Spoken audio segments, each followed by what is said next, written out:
if you've got some beautiful Christmas napkins, I'm going to show you how you can turn them into beautiful custom stationery that you can make into a Christmas card. Remove the top ply of the napkin and then get a piece of computer paper, fold the computer paper in half, and then position your napkin exactly where you want it on the computer paper.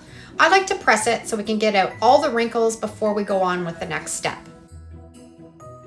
Now we're going to get out our cling wrap. This is the magic. We're going to take a piece a little bit bigger than that piece of computer paper, cut around the edges so there's just a little bit hanging off, and then we're going to position that napkin exactly where we want it on that computer paper, put some parchment paper over top of it, and iron it on the highest setting with no steam. That cling wrap is going to melt the napkin and the paper together.